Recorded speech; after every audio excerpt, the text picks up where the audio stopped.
Congratulations to the Greater Buffalo Sports Hall of Fame class of 2017. And now, from the Buffalo Niagara Convention Center, here's our Master of Ceremonies, Paul Peck.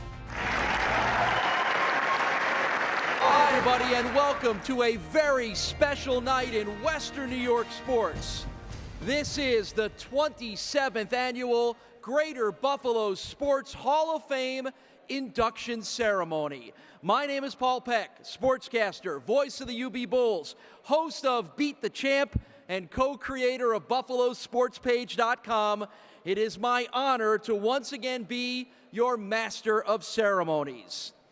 For tonight's event, I'm going to ask all of you to follow the lead of Bills head coach Sean McDermott and trust the process.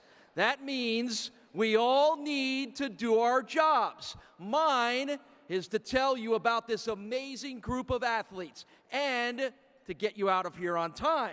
Yours is to cheer loud, be engaged, and have fun. For our inductees, their job is to soak up all the love they are about to get and to keep those speeches at 5 minutes.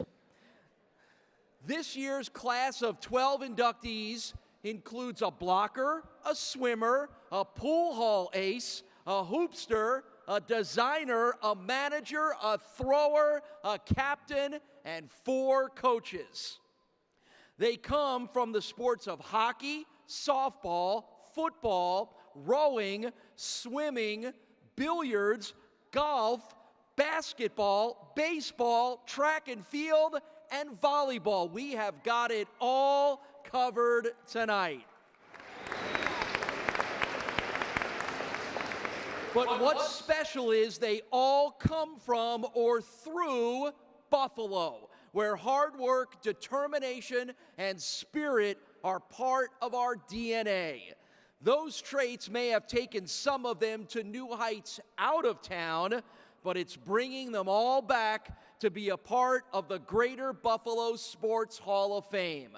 So let's meet this year's class of inductees. A standout boxer on cue, he racked him up and became one of the country's great billiards players. Our Magic 8-Ball says it's time for a pool party with Danny DiLiberto.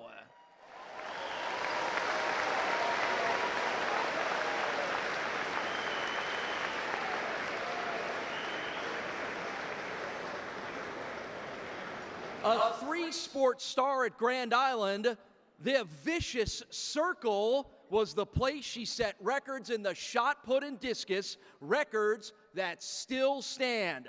Let's throw some applause for Stacy Schroeder-Watt.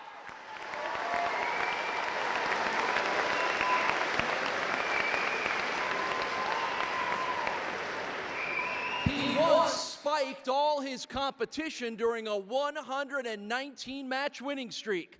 As the father of Western New York volleyball, he served notice of our area's net benefits. Meet the legendary Cleveland Hill coach, Charles O'Brien.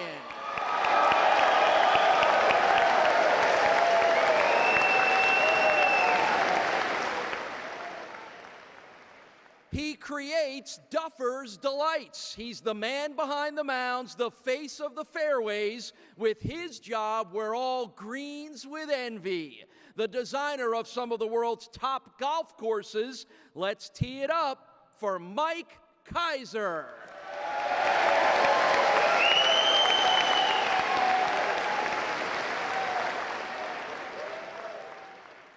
He was the heart and soul, scorer and hitter, leader and legend of the great Sabres teams of the late 90s. Even at 180 pounds, he always threw his weight around.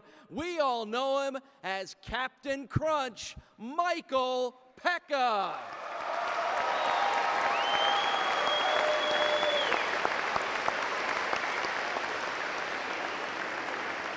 Please welcome the newest president of the Greater Buffalo Sports Hall of Fame, Tom Kohler.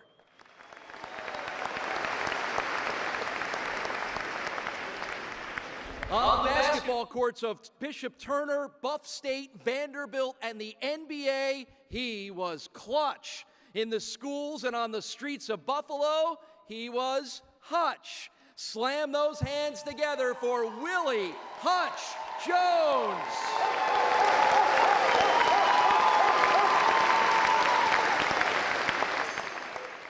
From the maroon of a St. Joe's Marauder to the gold of U.S. Olympic glory, he's had all of his oars in the water as one of the country's most successful rowing coaches.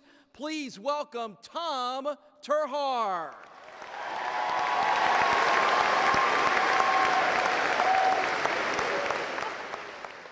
A mashing Marauder, a blocking Bruin, and a leader of the Chargers. It's time for a block party with NFL offensive lineman Vaughn Parker.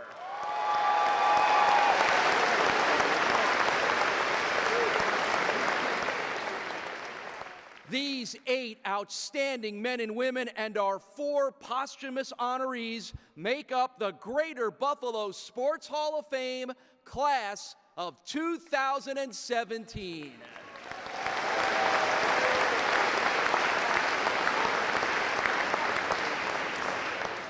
And we begin with our first honoree, swimmer Charles Daniels.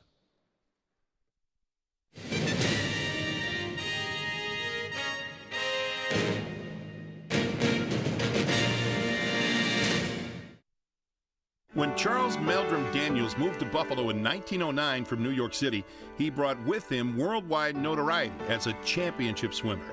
In the 1904 Olympic Games, Daniels swam his way to gold medals in the 220-yard freestyle, the 440-yard freestyle, and the 4x50-yard freestyle relay. He also captured the silver medal in the 100-yard freestyle and a bronze medal in the 50-yard freestyle. At the 1908 Olympic Games in London, Daniels won the gold medal in the 100-meter freestyle and the bronze medal in the 4x200-meter freestyle. A worldwide phenomenon, Daniels set 14 world records during a 4-day period in 1905, and at that time he held every world freestyle record from 25 yards to 1 mile. He also set 7 world records of various distances between 1907 and 1911 in 3 countries. From 1904 until he retired in 1911, he won Amateur Athletic Union championships 31 times and was generally considered to be the world's greatest swimmer. Daniels is credited with inventing the American crawl by introducing a modification of the Australian crawl to use the whole leg in 6 kicks for every 2-arm cycle. His new style became the predominant form for freestyle swimming. Daniels was widely recognized for his excellence in the pool. He was named North American Athlete of the Year for 1909 by the Helms Hall Athletic Board and has been inducted into the International Swimming Hall of Fame, the Metropolitan Swimming Hall of Fame, and the U.S. Olympic Hall of Fame. Daniels lived in Buffalo until 1953, passed away in Carmel, California in 1973, and is buried in Forest Lawn Cemetery. Charles Daniels, forever enshrined in the Greater Buffalo Sports Hall of Fame.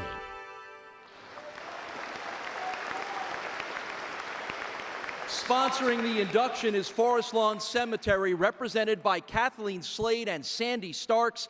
Accepting on behalf of Charles Daniels and the Daniels family are Charles's granddaughters, Mary Ellen Daniels McCormick and Grace Daniels Murphy. And I want to relay some thoughts from the family.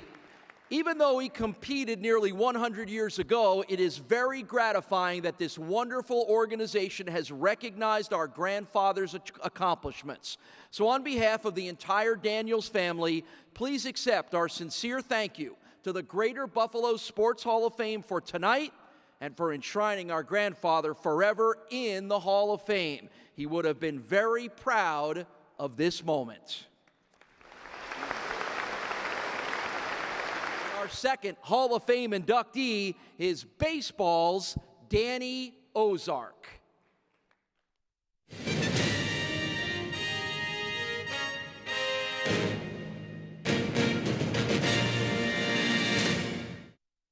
Danny Ozark was born and raised in Cheektowaga. After an outstanding athletic career in high school, he signed a professional baseball contract in 1942 with the Brooklyn Dodgers Class D team in Olean. He was drafted into the Army and served for 3 years in Europe, where he participated in the D-Day invasion, the Battle of the Bulge, and got a Purple Heart for his bravery. Upon returning from military service, he played in the Dodgers minor league system for 15 years. He became a player-manager in 1956 and retired as a player in 1961. Ozark never got a call from a big league club, even though he hit 300 in both AA and AAA and was among the league leaders in home runs every season. Ozark honed his trade under the tutelage of Hall of Fame manager Walter Alston while serving for 8 years as a coach for the Los Angeles Dodgers. In 1973, Ozark was hired to manage the last-place Philadelphia Phillies. Showing steady improvement for 3 years, Ozark's Phillies broke through in 1976 with a club record 101 wins to win the first of 3 consecutive National League East Division championships. In 1976, Ozark was selected as the Major League Manager of the Year by the Sporting News and also earned the Associated Press National League Manager of the Year award. Ozark's career managerial record with the Phillies was a solid 594 wins, 510 losses. After leaving the Phillies in 1979, he became an assistant coach under Tommy Lasorda and helped the Dodgers win the 1981 World Series over the Yankees. He joined Frank Robinson's staff in San Francisco as a coach in 1983, and when Robinson was fired the following season, Ozark briefly served as interim manager before wrapping up his career as a Giants scout. Counting his Giants tenure, Ozark compiled a lifetime record of 618 wins, 542 losses. Ozark was selected to the National Polish-American Sports Hall of Fame in 2010. He died at the age of 85 in Vero Beach, Florida. Danny Ozark, forever enshrined in the Greater Buffalo Sports Hall of Fame.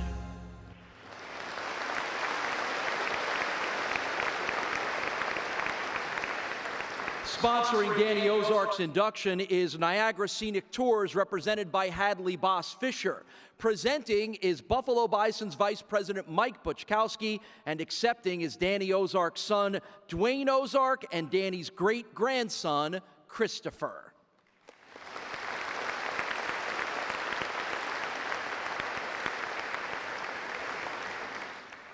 The Ozark family would like to once again thank the Board of Directors of the Greater Buffalo Sports Hall of Fame, as well as the entire Western New York community, for recognizing Danny and his achievements in baseball. This is truly a wonderful recognition.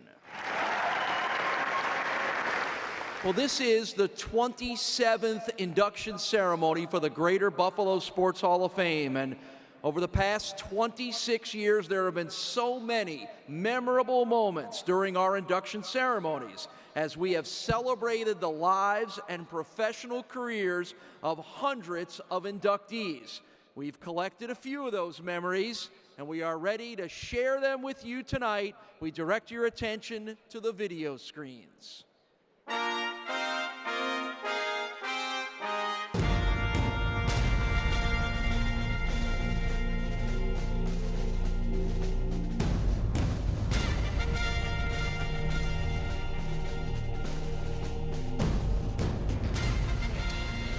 Thank you, Father, for sponsoring me. I really do appreciate that. Distinguished members of the dais, honored guests, other inductees, and you too, Warren.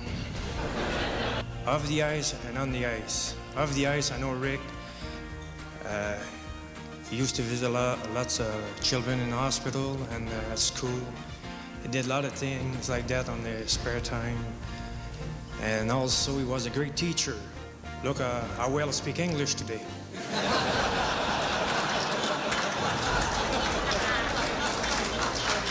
Albert Dubinian and Tom Sestak are so deserving, and also Mr. Dubinian, you are going on to the Wall of Fame.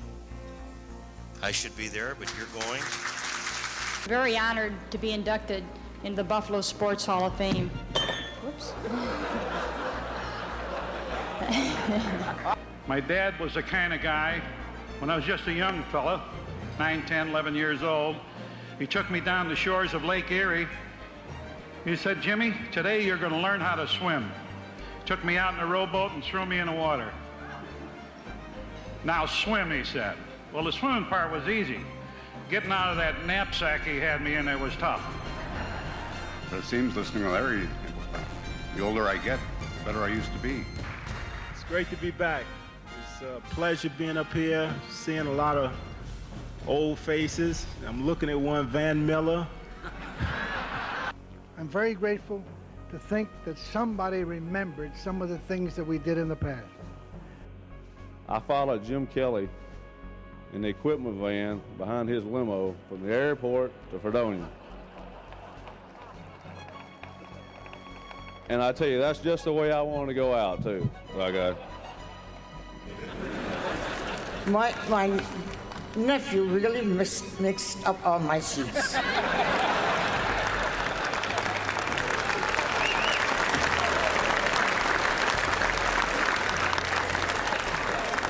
Trying to do me a favor, right? I don't know. Okay, I said about the envelope. And I'm putting on a New England Patriots uniform, and I have the Buffalo Bills t-shirt underneath, and the guy says, "Isn't that fitting?" He says, "No matter where you go, what you do, you'll always be Buffalo Bills underneath." I says, "You're right." They traded 5 first-round draft choices, some players, and $15 million to the Edmonton Oilers to get Wayne. And they got him into LA, and they realized about a month into the season that they couldn't afford to pay both of us. So they sent me back to Buffalo. The fans that you play for are tremendous. The people that you live near are unbelievable. And the players that you play with are the best friends you could ever have. You only get better at your craft by working to improve your skills. And when given the opportunity to share acceptance remarks at an athletic awards banquet, you can stop. To those folks who just got it by faith and just generosity, a little bit from a lot of people, helped give me a next step, and I'm very grateful to that. We lost the national championship in Hutchinson, Kansas by 1 point. Only those words of the mother's comfort can give a son. You dumbass, why didn't you call a timeout with 9 seconds to go? I wish to thank the committee. My husband, Frank. My special friend who is my host. To you, the greatest fans in the world. Thank you very much. My wife for being patient. All the people who came out to see me. Thank you very much for everything. I thank you again, and I salute the past, the present, and the future inductees of the Greater Buffalo Sports Hall of Fame. I want to thank you for allowing me to spend my entire career in my hometown. Floyd Smith and, of course, Scotty here. My wife, Mindy. Sandra, my daughter. And I worked many of his games, and he and I are good friends, but on the field he gets a little rough on officials. And he was screaming at me the whole game. Finally I had enough. Threw the flag, picked the ball up, walked 5 yards off. He yelled from the sideline, "What the hell's that for?" I said, "Coaching from the sidelines." He says, "You dummy, that's 15 yards. I said, "The way you're coaching, I'm only going to give you 5. Forever enshrined in the Greater Buffalo Sports Hall of Fame.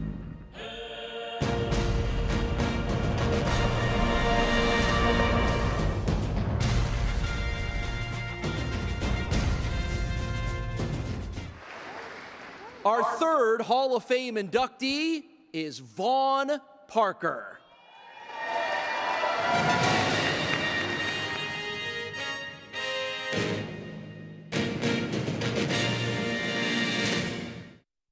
A native of Buffalo, Vaughn Parker became a standout on the football field while playing at St. Joe's Collegiate Institute. For the Marauders, Parker was first-team All-Catholic in both his junior and senior years. In addition, in his senior year, he was named first-team All-Western New York, first-team All-New York State, and was an honorable mention All-American. Following high school, Parker went west to play at UCLA and made an almost immediate impact on the offensive line for the Bruins. He was named to the All-Pac-10 Conference team in his sophomore, junior, and senior years, and was a third-team All-American in his senior year. In the 1994 NFL Draft, Vaughn Parker was selected in the second round, 63rd overall, by the San Diego Chargers. He started 6 games in his rookie season and appeared in Super Bowl 29 with the Bolts. By his second season, Parker had secured a starting offensive tackle spot with the Chargers. He anchored that spot on the line for the remainder of his 10 seasons with San Diego before he suffered a season-ending knee injury in 2003. He played one final game with Washington before retiring in 2004. In his NFL career, Vaughn Parker played in a total of 122 games, starting in 107 of those contests. Parker has been recognized for his excellence on the field of play. He was inducted into the St. Joe's Collegiate Institute Athletics Hall of Fame in 2006 and was named to the all-time UCLA football team. Vaughn Parker, forever enshrined in the Greater Buffalo Sports Hall of Fame.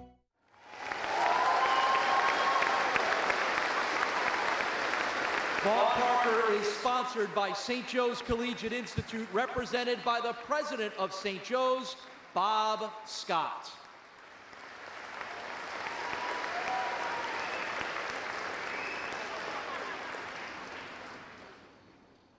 Wow, it feels really good to be in a town where a guy can get a decent chicken wing.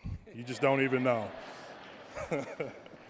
I really want to thank the induction committee and St. Joe's for sponsoring my induction tonight.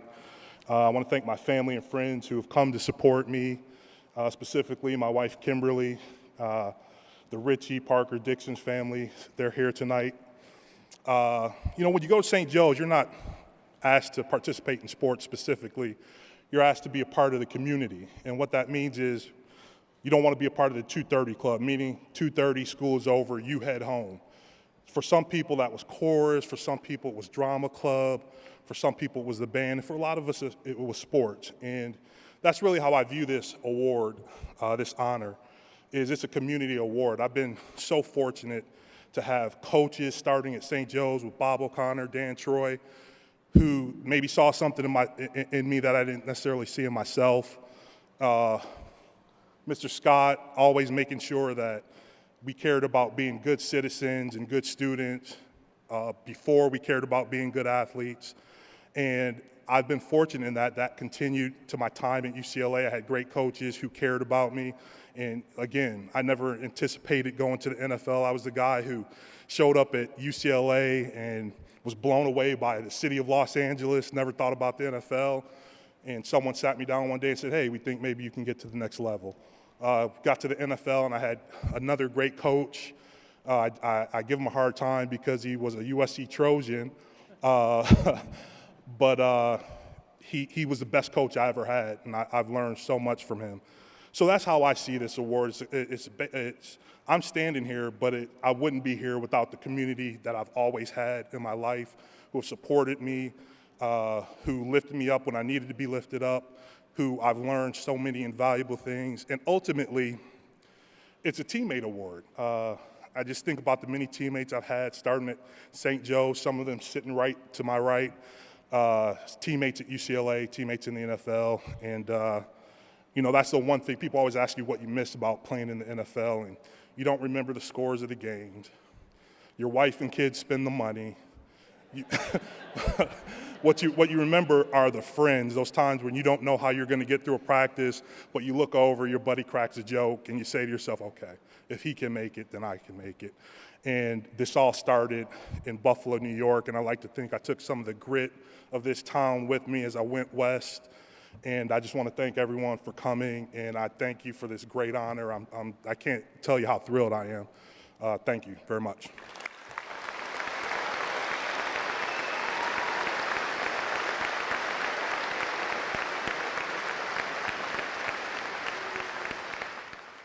Offensive linemen as a whole tend to be men of very few words, and Vaughn had the right words and got us off to a good start on our always focused on the clock speeches.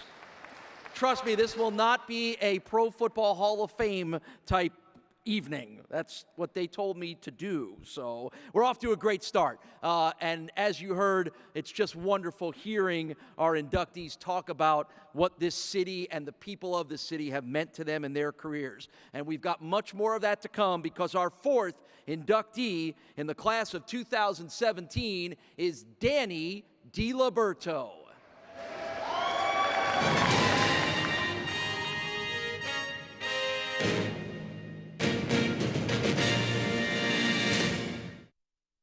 Born and raised in Buffalo and a graduate of Canisius High School, Danny DiLiberto's athletic career has spanned an incredible 4 decades and 2 sports. DiLiberto started his athletic career as a professional boxer. Trained by Angelo Dundee, the famed trainer of Muhammad Ali and Sugar Ray Leonard, he was undefeated as a lightweight with a record of 14-0-2 with 12 knockouts, but he was forced into retirement after breaking his hands 4 times. After his successful boxing career ended, DiLiberto made the switch to billiards and over 4 decades became one of the sport's most decorated athletes. He began his dominating run in the 1960s with early wins in the Straight Pool Buffalo City Championship and Straight Pool New York State Championship. Following wins at the local and state level, DiLiberto announced his arrival on the national stage with wins at the U.S. Masters Straight Pool Tournament in 1963 and again in '69.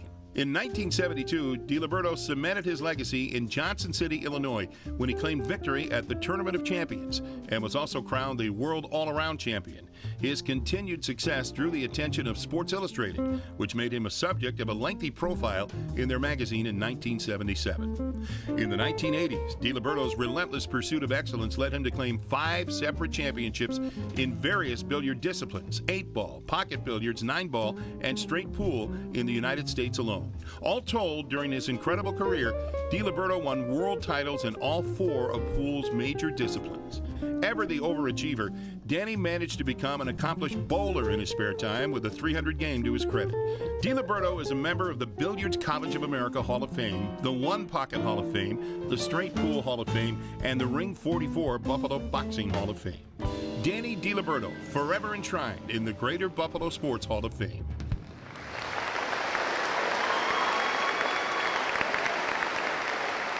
Danny DiLiberto is sponsored by Canisius High School and is being presented by Carl Galante, owner of Classic Q Billiards.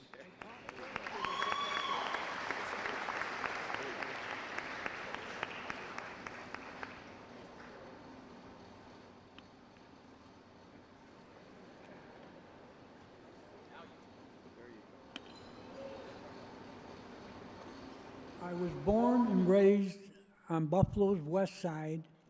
I was a member of the old Butler Mitchell Boys Club on Virginia and 10th. I went to Canisius High School, where I took 4 years of Latin and all kinds of math, and I didn't understand how important it was.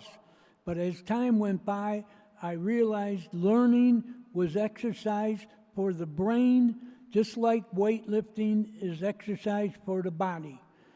I'd like to mention 3 boxing friends of mine who are no longer with us: Stan Fitzgerald, Anton LaBarbera, and Jackie Donnelly. And I'm very happy. You know, I've won a lot of awards. This one is special to me because it's my hometown, Buffalo, and I love it. Thank you.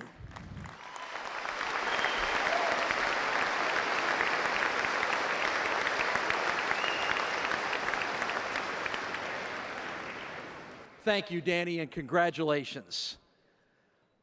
Our next inductee into the Greater Buffalo Sports Hall of Fame is Tom Terhaar.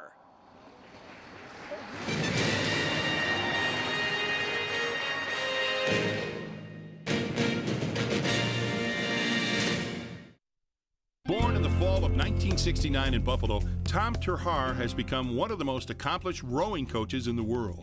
Tom's passion for rowing came from his first interaction during a Learn to Row camp at West Side Rowing Club that he and some friends attended this summer between his freshman and sophomore years in high school. Shortly afterwards, he transferred to St. Joe's Collegiate Institute and competed on their rowing team. After graduating from St. Joe's, he went to Northwestern to row on their team as a heavyweight, then transferred to Rutgers University to row in the lightweight category. He finished out his collegiate career in New Jersey. After finishing his undergraduate studies in '91, he took his love for rowing into the coaching ranks. Tom spent 5 years at Columbia coaching the men's lightweight team, and at the same time, he became an assistant coach for the U.S. women's team from 1994 through 2000. At Columbia, his men's team took a silver medal in the 1998 Intercollegiate Rowing Association Championships, and his crew won the Eastern Sprints title for the first time ever in 2000. After leading the women's quadruple sculls to a 5th place finish in the 2000 Sydney Olympics, Tom earned the honor of becoming the head coach of the U.S. women's rowing team. With Tom's guidance in the World Rowing Championships, the U.S. women's 8 finished 4th in 2001 and won gold in 2002. The women's quads took gold in 2003. The women's 8 again won the world title in 2006 and set a world's best time. In 2007, the 8 and quad teams both won world championships, and as a result, Tom was chosen the United States Olympic Committee Coach of the Year. He would trump that honor by being selected World Rowing Coach of the Year in 2009. The U.S. Women's 8 crew has won 11 straight major international competitions since 2006, including 3 consecutive Olympic gold medals. Prior to that string of success, Tom's Women's 8 won a silver medal in the 2004 Games in Athens, the first time the team had medaled in this event since 1984. Tom Terhaar's storied career continues, but he has already solidified himself as one of the United States' best rowing coaches ever. Tom Terhaar, forever enshrined in the Greater Buffalo Sports Hall of Fame.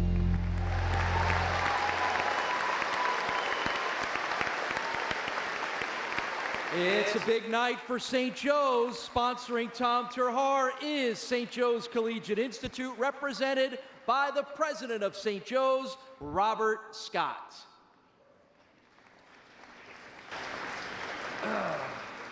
Okay, good evening. Thank you. I'd like to also say congratulations to fellow inductees. I'd like to thank the board of the Greater Buffalo Sports Hall of Fame for this great honor, and most specifically, John Boutte for getting myself and my family and friends here. I'd really just like to take this time to recognize the people that got me up here. First, Dr. Scott and St. Joe's Collegiate Institute. Attending St. Joe's was a turning point in my life, and I made a lot of great friends there who have guided me throughout my whole life and my career. And many of you guys are here tonight. Thank you very much for showing up. We really appreciate it.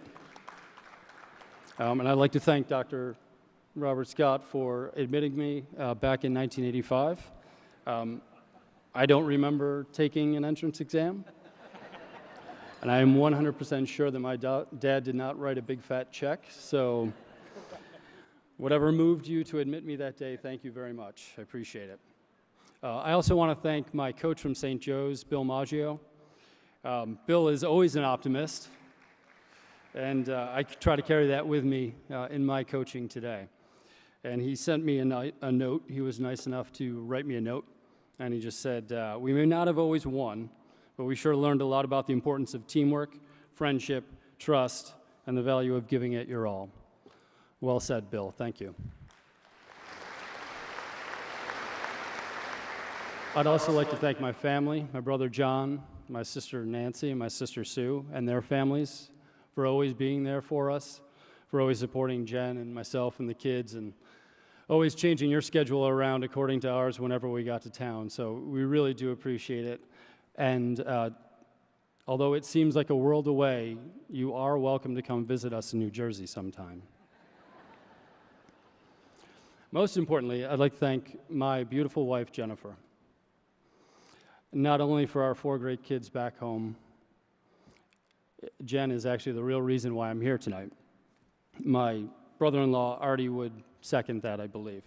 While we were dating back in college, I started coaching, and I was fortunate enough to watch Jen transform from a good collegiate rower to a world champion to a 2-time Olympian. Jen was so good that I got my coaching opportunities because 2 separate Olympic coaches wanted Jen to row for them. And I was just kind of like the nice perk. I didn't talk too much, and I could carry a gas can. Through watching Jen, I learned that an athlete is capable of a lot more than they ever thought they were capable of. Her hard work was inspiring and continues to inspire my career right now. I am a better coach, and most definitely a better person because of Jennifer. Thank you, Jen.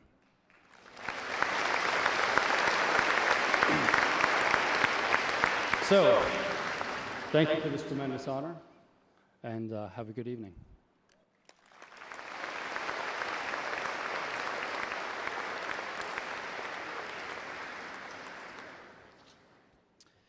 Our next inductee into the Greater Buffalo Sports Hall of Fame is Charles O'Brien.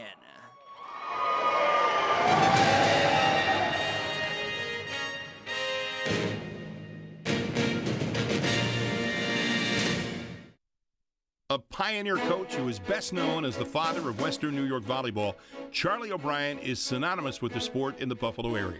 Charlie was a three-sport star from 1946 through 1950 at Sloan High School, where he participated in football, basketball, and track and field.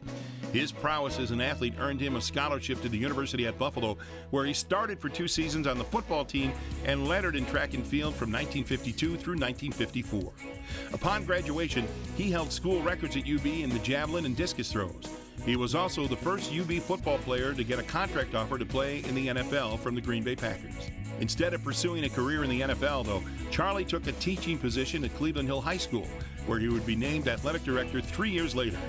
He also picked up coaching assignments in a variety of sports, while being named chairman of the Erie County Interscholastic Conference Athletic Directors Committee, a position he held for 28 years. In that position, he was able to first have volleyball adopted as an extramural demonstration sport, and second, was successful in having the sport get full accreditation in the ECIC in 1964. From 1960 through 1977, Charlie built and grew a championship program at Cleveland Hill. Not much more than a recreational sport when Charlie got involved, volleyball flourished under his tutelage. During his time as head coach, Cleveland Hill went an astounding 225 wins and 15 losses and won 14 consecutive league championships and 11 sectional titles. His team never lost a home game and at one point ran off 119 consecutive wins. That streak was so prestigious that it placed Charlie in the Faces in the Crowd section in the February 1974 edition of Sports Illustrated. His career as a volleyball coach is unmatched in Western New York. He was the first inductee into the Western New York Boys Volleyball Hall of Fame in 2010 and the Cleveland Hill High School Hall of Fame in 1990. The Western New York Volleyball Officials Association Coach of the Year Award bears his name. Charlie O'Brien, forever enshrined in the Greater Buffalo Sports Hall of Fame.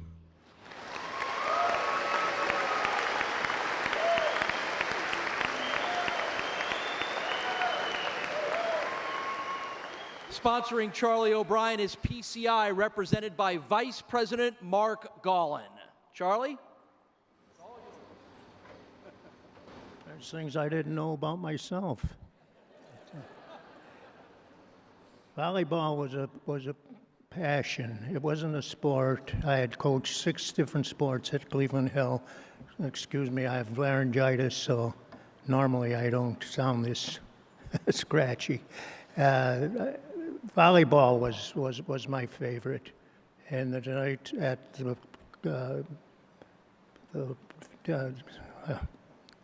I'm being a little emotional here.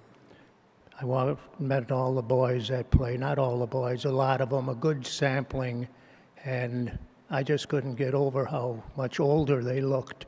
And but it's kind of, for a person like myself, it's kind of life-fulfilling. They're as gracious as can be. They treat me like, maybe I just hope I deserve as much attention as they pay me. My family is here in force. I know one table's over there, and some others around the room. But at any rate, volleyball is gaining in stature.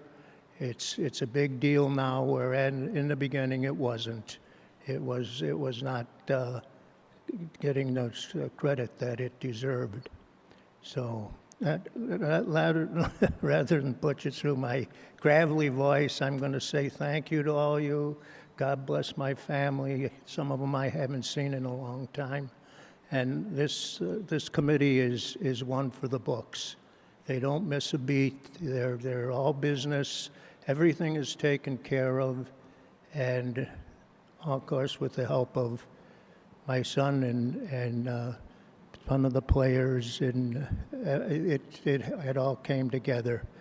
But this has been a highlight for me. I thank you all very much. Thank you.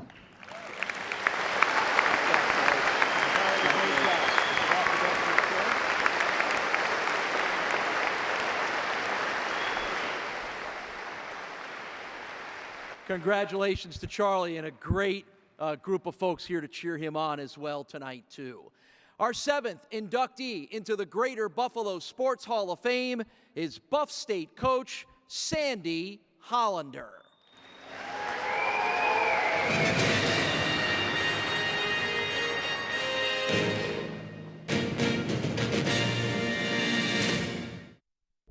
Sandy Hollander established a national reputation as Buffalo State's softball coach from 1989 until her passing in 2012.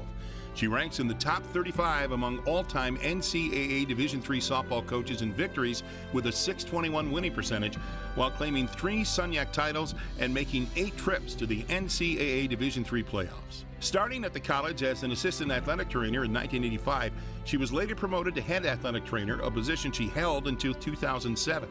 In so doing, she was believed to be the first female athletic trainer in the nation for a college football team. Sandy was promoted to Assistant Director of Athletics and Senior Women's Administrator in 2009. In 2006, despite a diagnosis of cancer and an extensive treatment program, Hollander remained in the Bengals dugout for all 42 games while leading her team to a 30-12 record and a third-place showing at the SUNYAC Championships. While continuing treatment through 2007, Hollander did not miss a single game, leading her Bengals to a 27-11 mark and their 6th consecutive SUNYAC playoff appearance where they placed third. In 2008, Hollander returned to the dugout when the Bengals opened regular season play, leading her team to a 28-15 record and an appearance in the SUNYAC Championship game. In 2009, she led the Bengals to a school record 34 wins and the program's 4th SUNYAC championship, then again led the Bengals to an appearance in the 2011 SUNYAC title game. In all, she collected 17 20-win seasons and 4 30-win campaigns. She received SUNYAC Coach of the Year honors 4 times and guided her team to the first of 3 SUNYAC championships in 1996. The Bengals claimed their 2nd conference title under Hollander in 2000 and added the 3rd in 2009 when she was selected the ECAC Upstate Coach of the Year. She was inducted into the Western New York Softball Hall of Fame in 2005, the Kenmore West Senior High School Hall of Fame in 2011, and was a 2008 recipient of the SUNYAC Award of Valor. And tonight, Sandy Hollander is forever enshrined in the Greater Buffalo Sports Hall of Fame.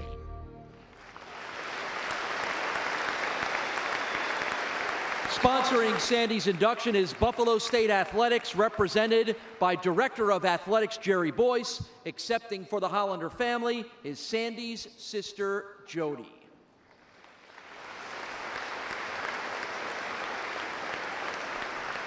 On behalf of Sandy's immediate family, as well as her very large softball family, the Hollanders say thank you for recognizing Sandy. She would have been extremely humbled by this honor and would extend a big thank you to everyone, family, colleagues, and players who made it possible. Thank you again on behalf of Sandy and our entire family, and go Bengals!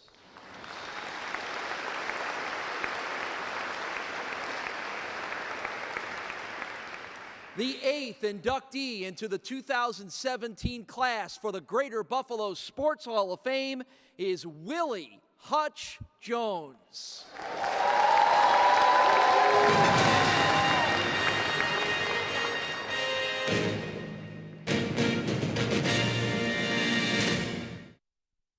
The basketball and community outreach career of Willie Hutch Jones is an interesting one, to say the least.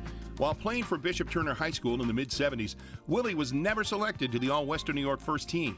Upon graduation, he continued his then modest hoops career at Buffalo State, where he averaged 7.1 points and 7 rebounds as a freshman. He then transferred to Vanderbilt, where his basketball legend began to grow. At Vanderbilt, Jones became a star. In an 82-game career, he averaged double figures, producing 11.5 points per game while collecting 6 rebounds per game. As a senior, Willie earned the team's respect and was selected captain. He responded by making 59% of his field goal attempts and leading the Commodores in scoring at 16 points per game. Willie served notice to the NBA that final season when he scored 37 points against Alabama, the 10th highest scoring game in Vanderbilt history, and 32 against Florida. He currently ranks 2nd in Commodore history in shooting percentage. After getting his degree in health and physical education, Jones was selected in the 3rd round of the 1982 NBA draft by the Los Angeles Lakers. He would never play for the Lakers, but would see short stints in 1982 and 83 with the San Diego Clippers. Jones enjoyed a successful professional career in the CBA and in Europe before retiring from competitive basketball in 1989. However, his life's work was just beginning. Employed by the Buffalo Board of Education, Jones started the Willie Hutch Jones Educational and Sports Program in his hometown. with a mission to provide underserved children at no charge equal opportunities to engage in the highest quality programs and to offer character-building activities through academics, sports, and the arts. The initiative has served more than 10,000 children in 33 years. Begun as a sports program, it features free after-school and summer programs for children from the ages of 5 through 16 and has grown to include a significant number of educational options. For his efforts, Willie received the Father Baker Award in 2006, and he's been awarded the Keys to the City by Buffalo Mayor Byron Brown. In addition, he's been awarded the Black Achievers in Industry Award, Westside Rowing Club Community Services Award, Buffalo Masters Outstanding Contributor Award, the National Federation for Just Communities of Western New York Award, and he's been inducted into the Buffalo Inner-City Athletic Educational Association Hall of Fame. Willie Hutch Jones, forever enshrined in the Greater Buffalo Sports Hall of Fame. Sponsoring Willie Hutch Jones is Leroy Johnson, attorney at law, represented by Leroy Johnson and Laura Zeffel with Uniland Development.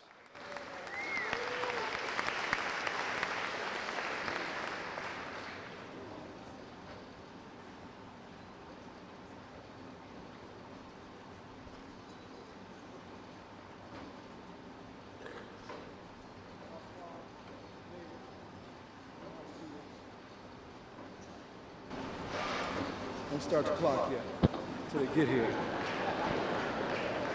I don't know if the crowd realizes, but you know we are on timers up here. But I'm using everybody else's other time. Come on, this is my family. Come on, my children.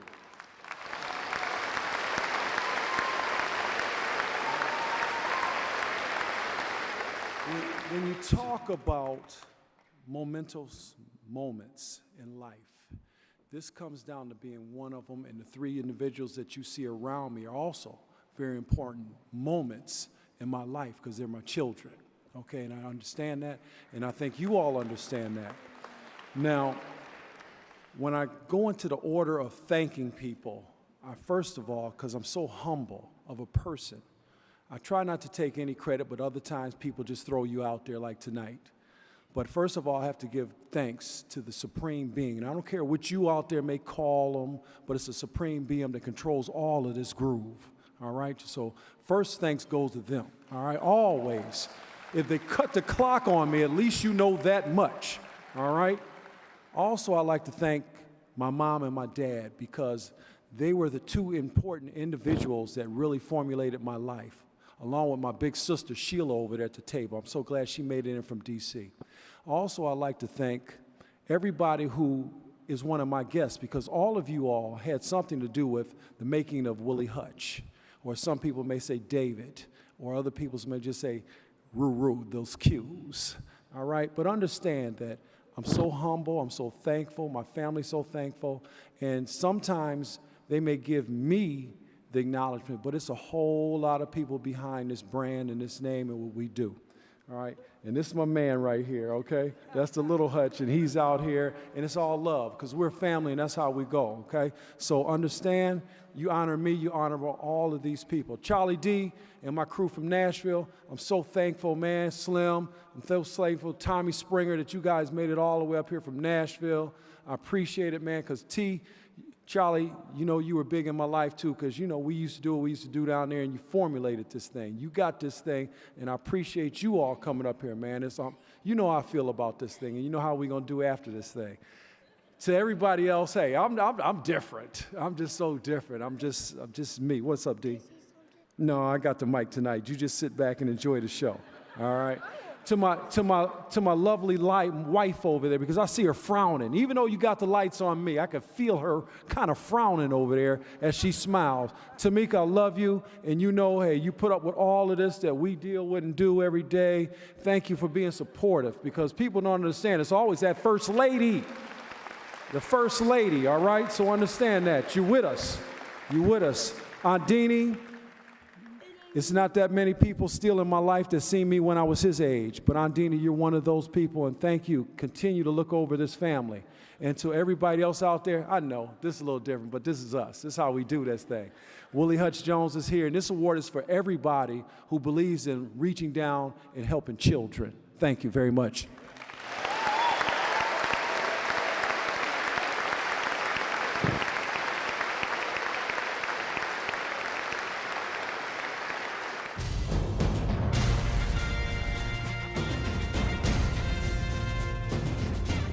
Well, it is time for the New Era Student Athlete Scholarship. It was created in 2012 to recognize deserving high school student athletes who excel not only in their respective athletic endeavors, but in the classroom as well. And I know Willie would be happy to hear that.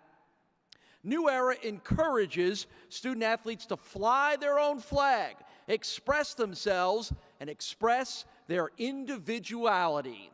The 2017 New Era Student Athlete Scholarship Award winners are from Houghton College, Ronald Lott and Madison Cladonis.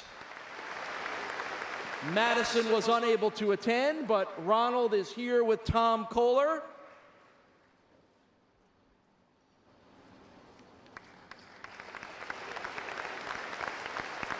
This Ronald Lott, we did not require to cut off any of his fingers in order to accept the award. Nothing.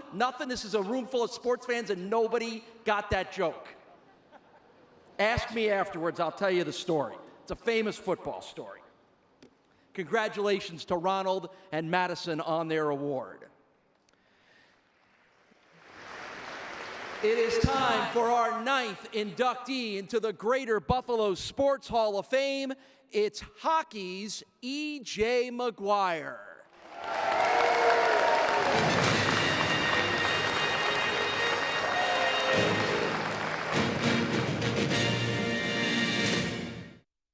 E.J. McGuire was born in the old First Ward in Buffalo, attended Canisius High School, and then played hockey for the Brockport State Golden Eagles, where he was named captain his senior year. He started his hockey at Kaz Rink and played travel hockey for the Regals. He became head coach of the Brockport hockey team in 1977 and led the Golden Eagles for 5 seasons. In 2009, E.J. was the first ice hockey player or coach to be inducted into the Golden Eagles Hall of Fame. While at Brockport, he met Mike Keenan and formed a lifelong friendship. After concluding his Brockport hockey stint, E.J. assisted Keenan in winning the Calder Cup for the Rochester Americans of the American Hockey League. The coaching tandem worked together for 11 years in the NHL with Philadelphia, Chicago, and Ottawa, winning 5 division titles and twice going to the Stanley Cup Finals. An innovator during his coaching tenure, he was instrumental in using video for education and motivational techniques and developing extensive statistics for analyzing line matchups in its earliest form of coaching strategy. E.J. also coached at the University of Waterloo, where he attained his doctorate in kinesiology and sports psychology. In 2005, E.J. McGuire was hired to work in NHL Central Scouting, and over the next 6 years, he became vice president of hockey operations, where he revolutionized NHL scouting. He created the NHL Scouting Combine, borrowing the format from the NFL, and was one of the executives that developed the War Room in Toronto that reviews plays in real time. At his passing at the age of 58, NHL executives honored his memory by creating the E.J. McGuire Award of Excellence. E.J. is survived by his wife Terry and 2 daughters, Jacqueline and Erin. When you asked him what E.J. stood for, in his Irish wit, he would always say, Edward John, but my parents saved me the trouble of trying to spell that. E.J. McGuire, forever enshrined in the Greater Buffalo Sports Hall of Fame.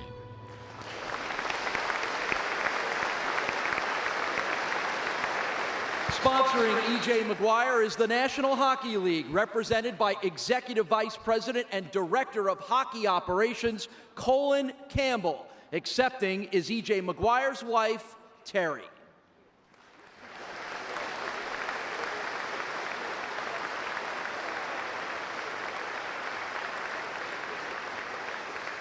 And of course, also up on stage, E.J.'s longtime friend and Greater Buffalo Sports Hall of Fame board member, Sean McCrossan. Once again, I want to relay some thoughts from the family. There aren't enough hours in the day to say thank you to the many people who contributed to the amazing life of E.J. McGuire. But let's start with some of the people who are here tonight. Thank you to the National Hockey League for sponsoring E.J., people who E.J. cared deeply about. Thank you to the wonderful staff from SUNY Brockport, where E.J. played college hockey and later began his coaching career.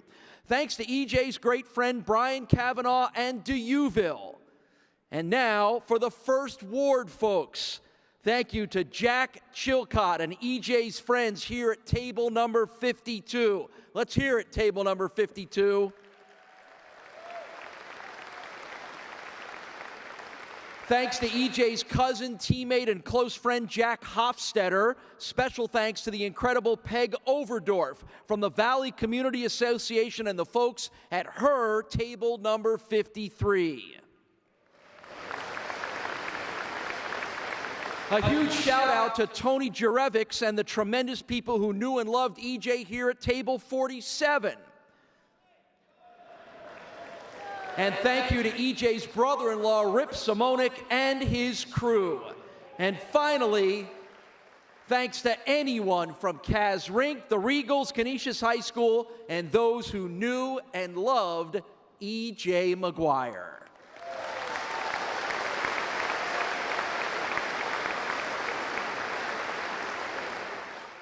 Our 10th inductee into the Greater Buffalo Sports Hall of Fame is Stacy Schroeder Watt.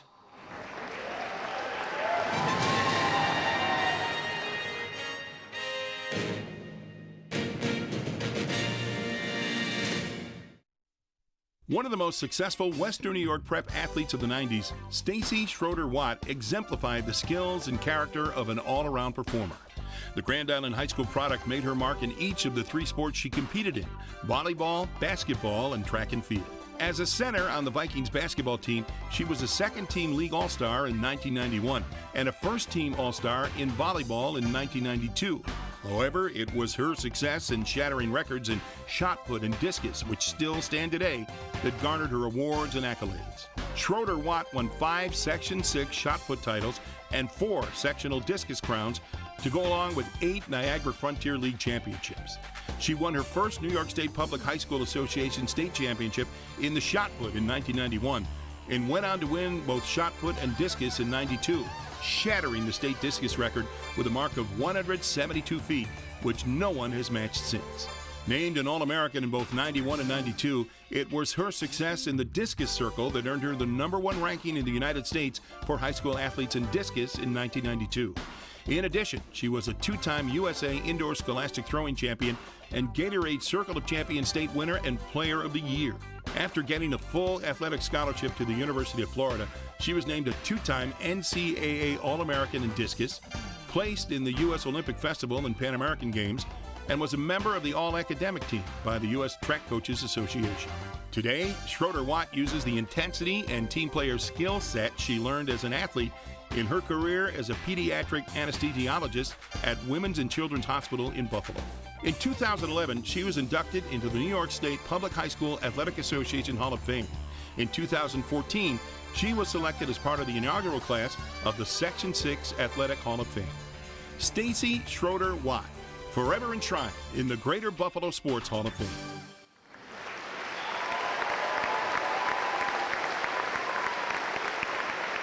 Sponsoring Stacy Schroeder Watt is Great Lakes Anesthesiology. She is presented for induction by throwing coach Jim Garnham Sr. and Dr. Michael Adragna.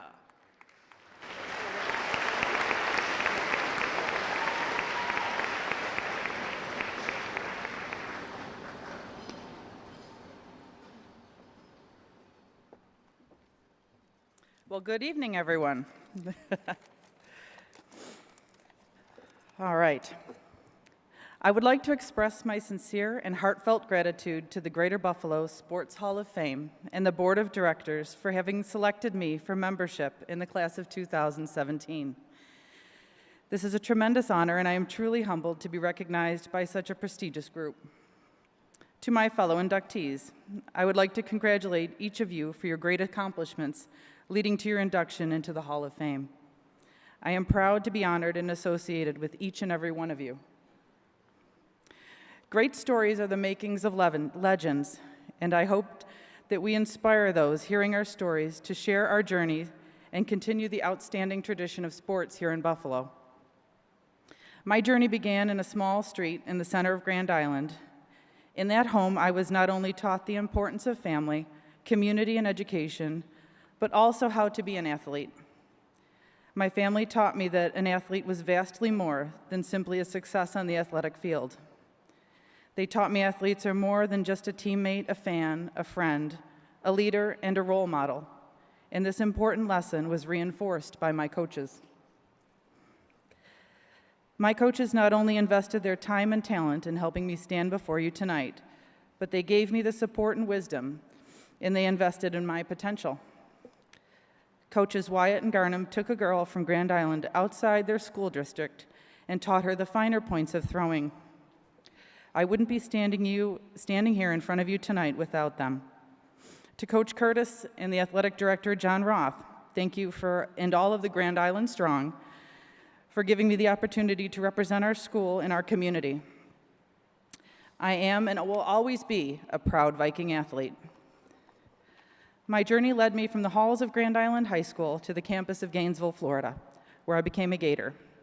Thank you to the University of Florida for the investment in my athletic career and scholarly development. I cannot say enough about the support that you gave me in pursuing both a career on and off the athletic field. To Kaleida Health, the University of Buffalo, and Great Lakes Anesthesiology. Many of you here tonight do not know me as an athlete. You have heard rumors of my past athletic accomplishments, but it is as an anesthesiologist, an educator, or an administrator that you recognize my name. I have and will always be an athlete, and it is a vital component of who I am. And it is actually one of the best parts of me. Thank you for the opportunity to join your team and to serve my community. Finally, to my family, a special thank you to my husband, George. Thank you for all the love and support that you have given me throughout our marriage. You truly are my better half. To my mom and dad, thank you for all your guidance and love that you've brought into my life. And to my sister, Lynn, thank you for your constant source of competition and for being my best friend and most valued teammate of all. And I'm going to need your help for this last part. I have 1 minute, 44 seconds. I'm watching. So everybody open your books, find my page, and you're going to help me and start when you see the word learn. And I want you all to help me through this, but also to send a very strong message to those youngsters in the audience. Most importantly, to my daughters, Alexandra and Audrey, you are both my greatest accomplishments and my greatest joy. Ready? Learn from those who are surrounding you tonight. Their being here demonstrates to you and to all of us that with the right coaching, I don't hear anybody, a strong will, a great team surrounding you, and the courage to try your best, there are no limits to what you can accomplish.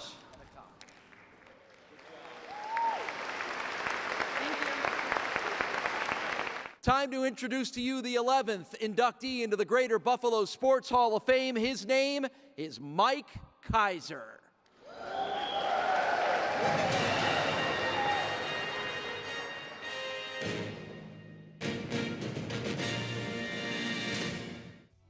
Golf course developer Mike Kaiser has been named by several golf publications as one of the most powerful and influential people in the game of golf. Born and raised in East Aurora, Mike played soccer and tennis at Nichols School and played golf at Amherst College. Mike's passion is to build great golf courses, which are accessible to every golfer. Bill Coor, golf architect and partner of Ben Crenshaw, has called Mike the patron saint of public golf. Mike has built 14 golf courses and is currently working on 10 more. Golf Magazine and Golf Digest list 6 of Mike's courses in the top 100 courses in the world: Bandon Dunes, Pacific Dunes, Barnbougle Dunes, Barnbougle Lost Farm, both in Bridgeport, Tasmania, and Cabot Links and Cabot Cliffs, both in Inverness, Nova Scotia, and both rated in the top 5 public courses in Canada. Of the 25 best courses in the United States, only Pebble Beach and Pacific Dunes are public courses. Mike's philanthropy includes establishing the Judgy Lytle Scholarship for scholar athletes at Nichols School in memory of a close friend and teammate who died in a car accident. Since 1983, when the scholarship was established, 58 Lytle scholars have graduated from Nichols School. Mike has been a significant benefactor of the Evans Scholars Foundation, which supports high school-age caddies learning about golf and life during the summer months. Mike's been inducted into the Western Golf Association Caddy Hall of Fame for his contribution in promoting caddies and their role in the game of golf. Mike was the first inductee into the Legacy of the Links Top 100 Hall of Fame, which was established in 2013 to honor those visionaries whose courage and imagination have brought great golf courses into existence. In the tribute to Mike, it was said that, quote, his absolute appreciation of classic architecture and consistent idealism, especially for preserving the soul of the game, has earned Mike Kaiser the lasting legacy of being the first inductee to the Top 100 Hall of Fame. Mike Kaiser, forever enshrined in the Greater Buffalo Sports Hall of Fame.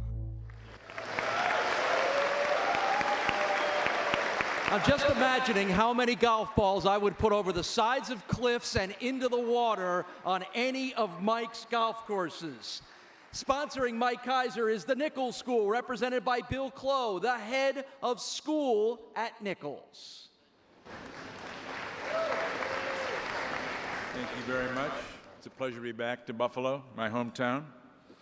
I would never have built golf courses all over the world if it weren't for my Nichols School golf group, class of 1963 primarily, and its leader, my fellow classmate at Nichols, Warren Gelman.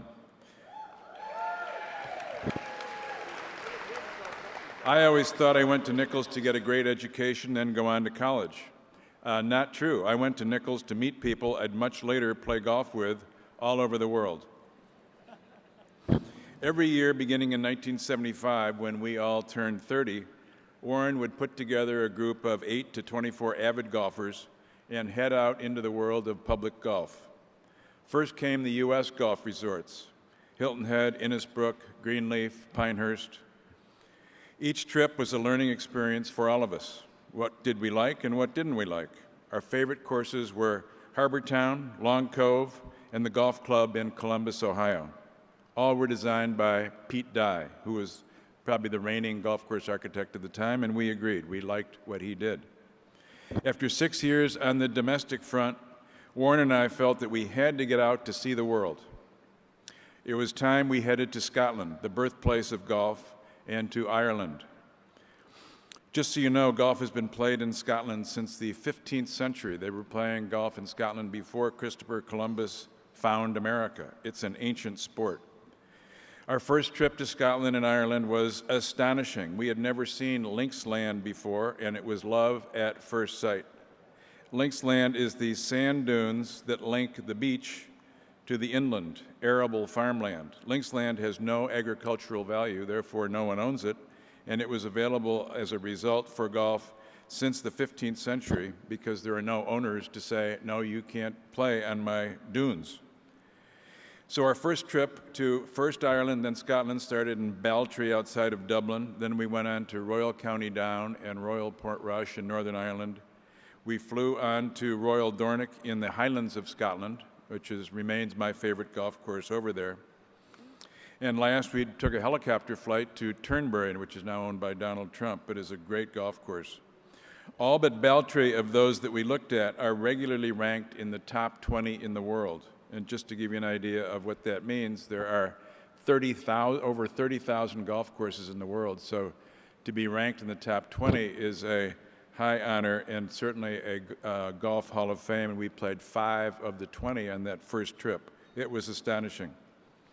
We like links courses so much that we returned to Ireland as soon as we could, probably the next year, and played even more great courses. This time we played with renowned golf course architect Tom Doak.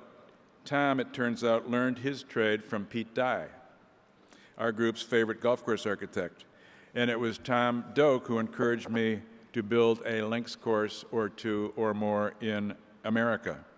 6 years later, in 1989, 6 years after that trip, I opened the Dunes Club in New Buffalo, Michigan. 10 years after the trip, I opened Bandon Dunes in remote Bandon, Oregon. Both did so well, especially Bandon, that I added 4 more courses in the next 9 years, 2 of them by Tom Doak, the young man who used to work for Pete Dye. Had I not met Tom on the Buffalo trip to Ireland, I would probably never have built Bandon Dunes. But Tom was, along with my golf group, was such an inspiration that I couldn't help myself. Based on the success of these 5 courses at Bandon Dunes, I've built 7 more, 2 in Tasmania, Australia, 2 in Nova Scotia, Canada, and most recently 3, we just finished the 2nd and the 3rd this last month in Wisconsin. And I would have built none of them had I had never made those great golf trips with the Nichols class of 1963, headed by Warren Gelman. Thank you very much. Go Nichols.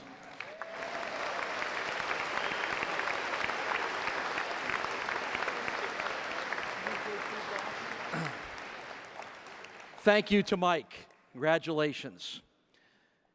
As I introduce to you our next inductee, for a guy whose last name is Peck, I'm thinking that this is about the closest I'm ever going to get to being in the Greater Buffalo Sports Hall of Fame by introducing to you Michael Pekka.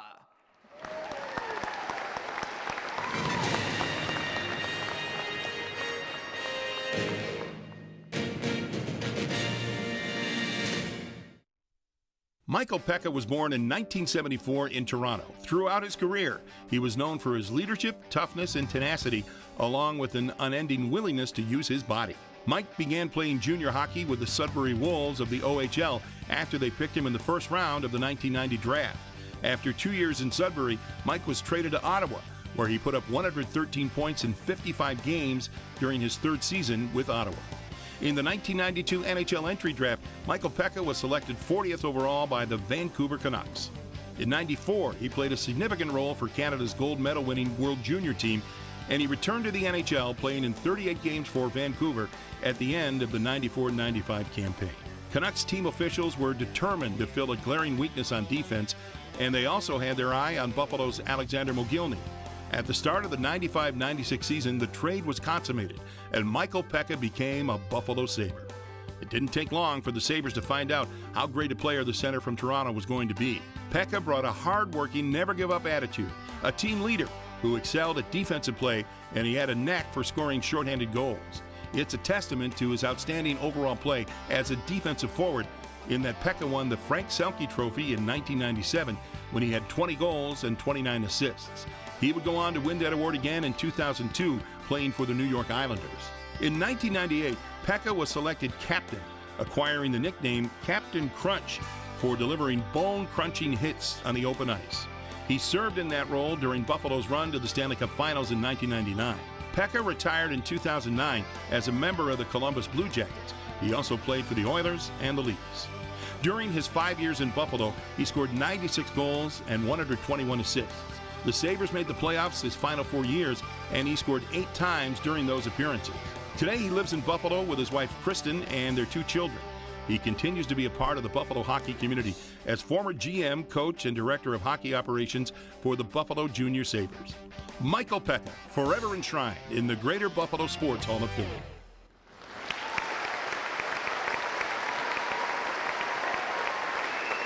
And for this 27th Hall of Fame induction ceremony, sponsoring number 27 are the Buffalo Sabres, represented by Larry Playfair.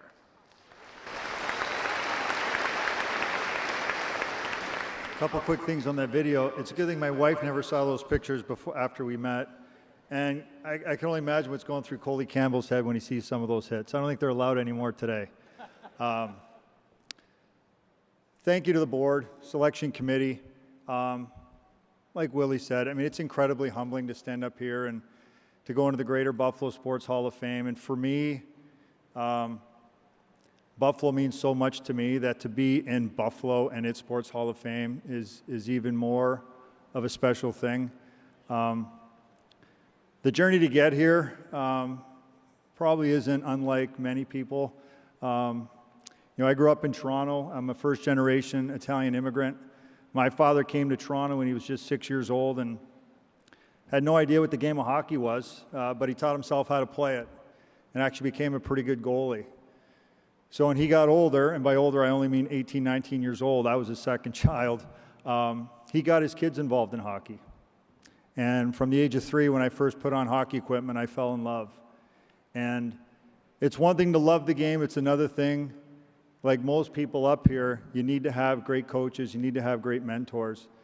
My first one was a gentleman by the name of Keith Armstrong when I was 10 years old. And he taught me a lesson at that point, which I have never forgotten to this day, and still try and teach kids today. And, you know, even just listen to Willie speak, the story is, halfway through the season when I was 10 years old, I scored a goal. It happened to be my 100th goal this season. So like most 10-year-olds, I was bragging to guys on the bench and making sure they knew, too, that it was my 100th goal of the season. Well, Coach Armstrong came down the bench and he put his arm around me and asked me what I was doing, and I told him. He asked me knowing what the answer was. So he pulled me aside and he goes, well, if it was just your sixth goal of the year, would you be talking the same way? And I said, no, probably not. And he goes, well, that's the point, Michael. He goes, when you do something great, or when you don't do something good, you say little. When you do something great, you say less.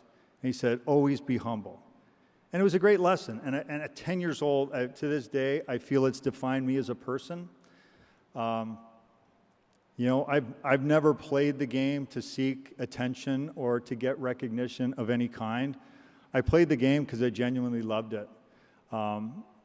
Yeah, you go through a contract situation, and sometimes the game gets ugly, but I truly just loved the game. So for me, when the game was over in 2009, I had opportunities to get involved in coaching at the National Hockey League level, but instead I poured myself into the youth hockey programs here in Buffalo. Because as a guy who's rewarded so much from the game of hockey, I couldn't think of anything better to do than to give back to the game of hockey. And I've met so many great people, which is probably the best thing the game has ever given me, is the relationships I've built.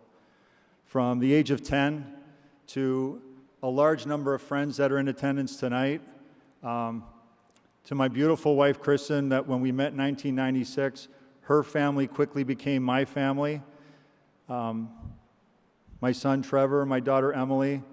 Buffalo's our home, and I couldn't be more proud to be standing up here tonight, being put into a Hall of Fame with all these great men and women and all the past inductees, which I know many of them and have tremendous respect for. So thank you again.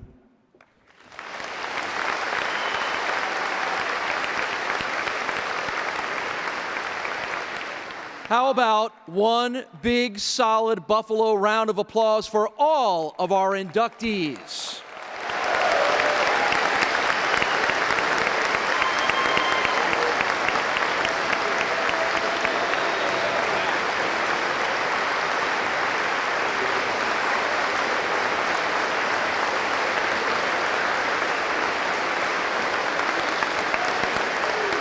Congratulations to them, and thank you for being a part of our wonderful evening and being here to honor them. Thank you for being here. Thank you for watching. Can't wait to see you again next year for the 28th induction ceremony. Good night, everyone.